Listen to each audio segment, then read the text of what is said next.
Quarantine Kitchen. Today I'm going to make a classic spring vegetable soup from Italy, minestrone. Everybody's had minestrone or heard of minestrone. A lot of times it comes out of a can. It did in my family growing up anyway. But we're going to make it today with some of our quick chicken stock, some tomato sauce we had left over from some pasta last week, green beans that were at the grocery store, and then we stocked up on a lot of canned goods and frozen goods. Somebody throw some frozen peas in there. I bought a nice big bag of kale that we're going to cook down in there, and some short pasta. That's going to go great in our soup. I'm going to top that off with a pesto. We always have some fresh herbs in our house. Right now we're getting pretty low. We have a little bit of basil and a little bit of mint. I don't have Parmesan, but I have Pecorino Romano. I don't have pine nuts, but I have almonds. So I'm gonna show you how to make a quick pesto out of that, which you can do with spinach, you can do with arugula, you can do with any kind of hearty greens that you have. So join me and I hope you enjoy it. For the base of my minestrone, I'm gonna start with some carrot, celery, onion, a traditional mirepoix. I'm gonna add some garlic, and I had a couple of parsnips in the fridge as well. So that'll add a little sweetness to it. And then I'll slice up these green beans into like nice slices that would fit on a soup spoon.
Go ahead and prep up my green beans now, and I'm going to give them a little bit of an angle slice. I think it looks nice, and they're going to be petite. You want everything to be about the same size so it cooks evenly in a soup, and you also want to be mindful that everything fits on the soup spoon so your family or your guests have an easy time enjoying your soup. So we're going to start our minestrone. This is going to be a big one-pot dish. We're going to let it simmer for quite a while. I'm going to start with a generous coating of olive oil in a hot stock pot, Dutch oven, whatever you've got. I'm going to start sweating my mirepoix. That's my carrot, my celery, and my onion.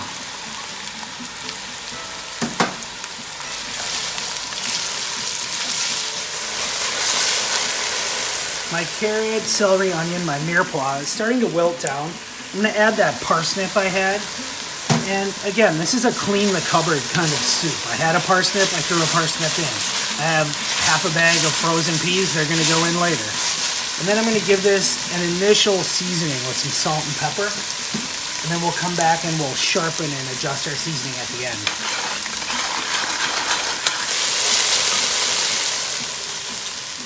Next, I want to add my garlic. I always wait to add the garlic in. I don't want it to burn. We want it to just be fragrant, perfuming our dish, not burnt and bitter. We'll stir that around. We can smell it starting to waft up out of the pot.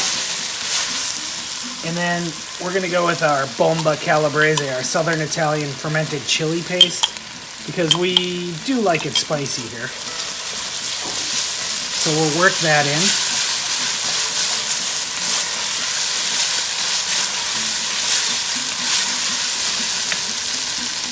Then some kale. I got a big bag of kale at the grocery store, really reasonably priced, but it's super hearty. So I'm going to put it in early and we're going to cook it down.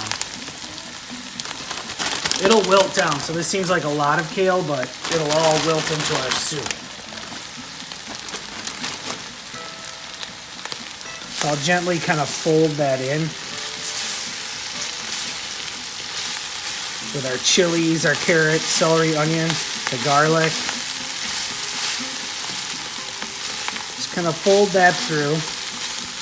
And then to make sure our garlic doesn't burn, I'm I'm gonna go around with some dry vermouth. Any kind of white wine you have in your house will do with this. And then we'll just cook this down.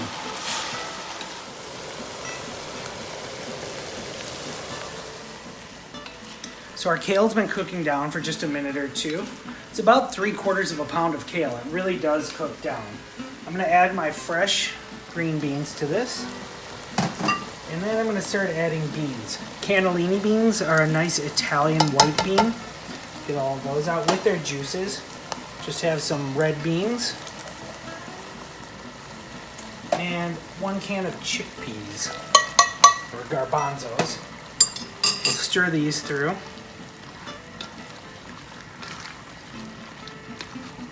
To that, I'll add 1 bay leaf. And then 1/4 of my quick chicken stock that we made. Still a little bit frozen. I like to make it, keep it in the freezer. So I'm gonna bring this up to a simmer. I'll add a little bit of tomato sauce. Now this is just crushed tomatoes with a little olive oil, garlic. There's some oregano in there as well. We'll stir all this through and bring it up to a simmer. We've got neighbors walking by. You can hear dogs barking and howling. They're going nuts over here. But Ollie, take it easy, buddy. Our soup is just about coming up to a simmer. Now the soup it's got a lot of vegetables. It's got a very hearty broth. But what it doesn't have is herbs. It doesn't have an herbal quality. So it gets garnished with pesto. Today for pesto, I'm going to use a little bit of basil and mint that I had in my fridge. Not the best quality, but it'll be great for this. I'm going to put it in a food processor. And now traditionally this would be made in a mortar and pestle by hand. We don't have that here at home, so we're going to use our food processor. I'm going to smash up a couple of cloves of nice red garlic. Add those. Dog's still barking here. And then to that, traditionally it's pine nuts. I don't have any pine nuts, but I have some nice almonds. Add those. And also it would be Parmigiano Reggiano. Here we have Pecorino Romano. So this is the southern Italian grating cheese made from sheep's milk. It's a little bit saltier and a little bit stronger. So I'm not gonna add any salt right now. I'm gonna do a little twist of pepper. And then we'll come back and taste it and check and see if it needs any salt. So I'm going to start this. I'm going to grate everything up. And then to this, I'm going to drizzle in some olive oil.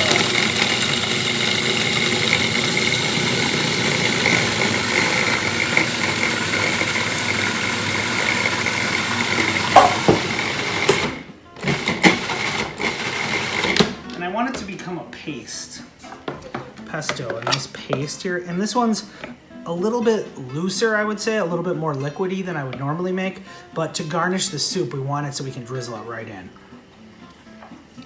It seems really nice on the salt from our pecorino cheese, but the last thing I'm gonna do is just squeeze in a little fresh lemon. And this will just brighten that up, and that'll be ready.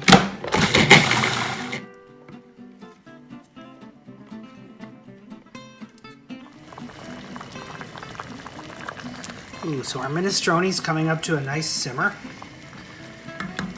I'm gonna push this to a back burner and just let it simmer for about an hour. I'm gonna put a lid on, just a little bit askew, let some of that steam escape.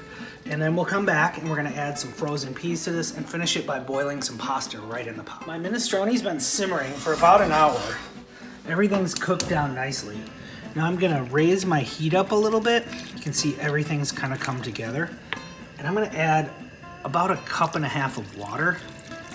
We're gonna bring that up to a boil.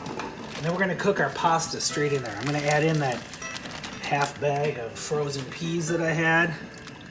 And once this comes back to a simmer, I'll add my pasta. When the pasta's cooked through, the soup will be ready.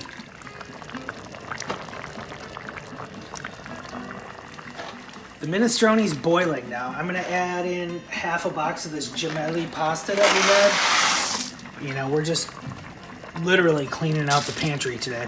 So about 9 minutes or so, I'd say that pasta's tender and we'll be ready to eat. The minestrone is all set here. I'm just gonna give it one taste. Our pasta's boiled up in there. Just a little taste of the broth. Nice and rich. I think it could use just a little final pinch of salt. We'll stir that in and we're ready to serve. So to finish our minestrone, I'm gonna take some nice peppery Tuscan olive oil from our friends at PARSNIPS. Do a little drizzle of the old country right over the top. And then I'm gonna ladle some up.